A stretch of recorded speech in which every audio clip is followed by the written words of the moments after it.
My name is Nick Stotesbury, and for the last year and a half I've spent every spare minute I have making a feature-length film with my good friend Joe. The film we're making is called Rudy.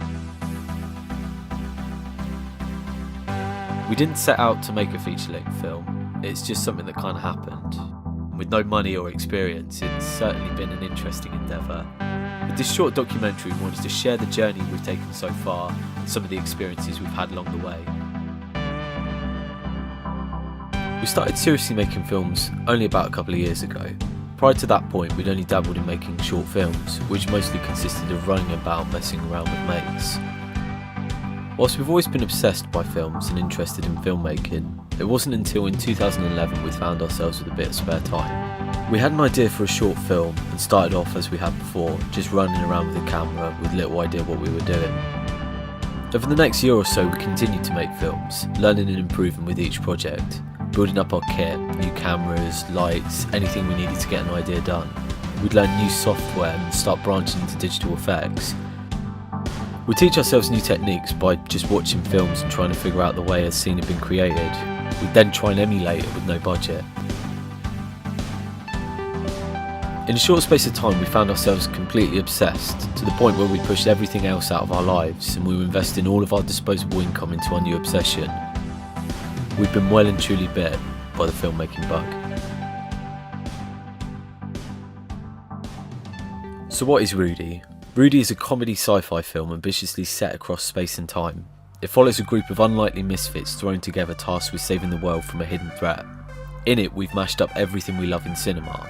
Espionage, conspiracy, action, gunplay, horror, aliens, spaceships, time travel and romance. So before we started Rudy, the only experience we had was our own no-budget run-and-gun DIY filmmaking, and we really had no idea what we were getting ourselves into. We started the film back in December 2012. The original script was written in a very rough format, and in the beginning a lot of it wasn't even written, we'd just carry it around in our heads. We wrote the script regardless of our ability. If we wanted a space landscape or an epic space battle, we'd write it, and worry about how we were going to figure out shooting it later. We knew what we wanted, and we didn't want our own limitations to prevent us from achieving it. We started shooting in January 2013, and early on we naively made things harder by deciding we wanted to keep outside help to a minimum. This meant that we ended up doing pretty much everything between just two of us, in front and behind the camera. Location wise, the Isle of Wight isn't exactly a location that typically lends itself to the genre of sci-fi. But with a bit of searching around we found plenty of locations ideal for our story. Beaches, caves, waterfalls, forts, bunkers, old railway tunnels and a quarry. One of the major benefits of having no crew was that we could get in and out of these locations without drawing too much attention to ourselves, filming either late at night or early in the morning. There were a couple of times when we'd have to explain ourselves though, like when we were caught stood in the middle of a quarry with Joe dressed as a spaceman at 6 in the morning, or when we had to explain to residents why we'd lit the bunker at the end of their garden pink and blue late one night. Whilst the island has a diverse range of amazing scenery to take advantage of, sometimes just getting to a location could prove difficult. Many of the areas that we shot are renowned for their instability, and quite often when returning to shoot we'd find that the route we'd previously taken no longer existed. This meant we'd have to find a new way to the location, which frequently resulted either scaling rock faces or massive detours with all our gear. Although we were very lucky to find external locations that often surpassed our expectations, the island really didn't have anything suitable for our interior shots. We wanted lots of futuristic looking labs and spaceship corridors. We didn't want to over rely on green screen, which we were already using for some scenes, and also for our miniatures. Fortunately we had access to several barns. On the face of it, none of these locations looked like what we were after, but once we'd stripped the areas down and emptied them out, we had a blank canvas which we could work with. Using whatever scrap materials we could find, we were able to convert these areas into our desired scenes. There was a lot of recycling of materials from scene to scene and making use of things that people chucked out. With no money we made do with whatever resources we had and with whatever we could find. We even resorted to transforming my bathroom and hallway for a scene. We took the doors off and covered the whole area in tinfoil. We'd written a lot of nighttime shoots into the film. One scene in particular was set in the woods away from civilization. We'd scouted out a great location. Unfortunately, it presented us with two obvious problems. The first was how to light a pitch black wood area, and the second was how to get power to somewhere that was literally in the middle of nowhere. To remedy this problem, we were lucky to acquire some old broken floodlights. With a couple of reams of gaffer tape, we managed to get both of them back up and running. To get to the woodland area we wanted to use, we'd have to connect all the extension leads we had or could borrow, but we still didn't have enough, so this meant we ended up making our own from some old electrical wire we found lying around. And whilst far from ideal, the lights and the wiring did work, most of the time. The majority of nighttime footage we had, we planned to shoot in March, the idea being that we would still have enough darkness to not be filming too late, and that it wouldn't be too cold.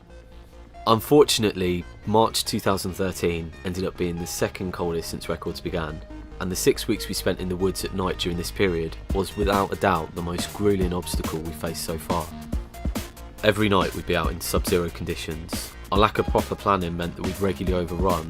Often we'd be out filming until 3 or 4 o'clock in the morning, and then have to get up and go to work a few hours later. Pelted in fake blood, cold, tired and angry, this was probably our lowest point of the film. When we finally finished our nighttime ordeal, we took a couple of weeks out to work on a short film called Prologue. Prologue was our submission to the Isle of Wight Film Festival last year, and instead of Prologue being an entirely separate film, it was actually the opening sequence to Rudy. The idea was to go to the festival with something to show what we'd been working on over the last few months. After a couple of weeks break making Prologue, we reflected on our first 4 months of shooting. We hadn't achieved anywhere near as much as we'd liked, and it was evident that we needed to become more structured in the way we worked. Our method of going out filming just running and gunning was leading to too much waste. We'd always been resistant to doing things properly, like planning, writing shot lists or storyboarding. We had this misconception that it would bog down our enjoyability and make things too regimented, but our experience so far had taught us that these processes were very necessary. We were very proud that we'd made it as far as we had, and without any help. But the time had more than come to start bringing a few people on board to help us out. This meant we'd no longer have to balance lighting, shooting and acting, freeing us up to concentrate on each scene as a whole. It allowed us to pick back up the pace and hit the ground running.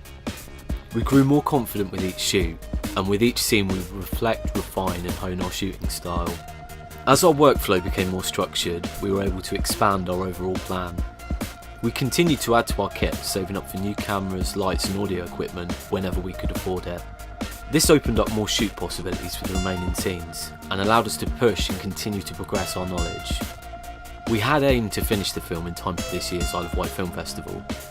We reached a point where we could have rushed to finish the last few scenes, but we decided not to as we thought it would be of detriment to the rest of the film.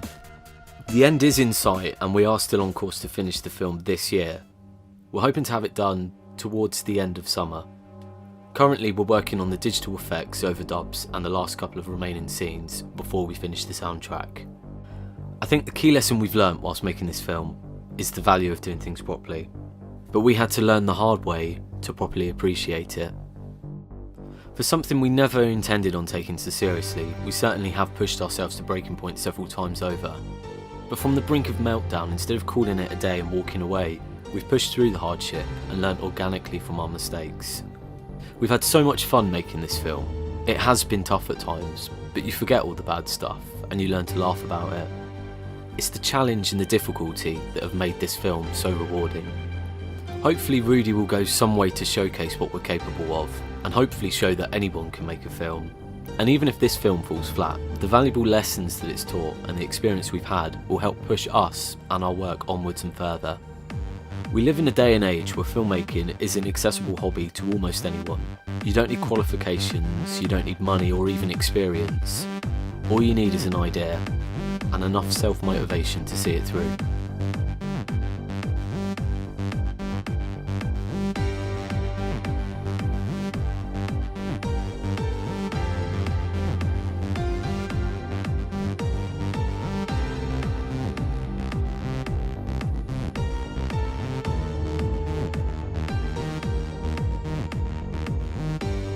So that was 3 years ago, and unfortunately the film still hasn't been released. Myself and Joe have drifted apart creatively, which means that at the moment we're both working on separate video projects, and sadly this film has been shelved. At this stage I'm not sure when or even if the film will get released. If it doesn't get released, that's a real shame, because we all worked really hard on it, and in a lot of ways that's why I wanted to put this video out, so we could at least partially represent just how hard everyone worked. And in some ways I wanted to test the water to see if the film's even still relevant or if people care. So who knows what the future holds. I really hope it does get finished one day. So Joe has moved on to working with a lot of the people that we previously worked with filming, and his channel has become the spiritual successor to our film work. So I definitely recommend checking that out, and I know that they've got a lot of content coming up which I'm really excited to see what they do. So take a look, and thanks for watching. Cheers.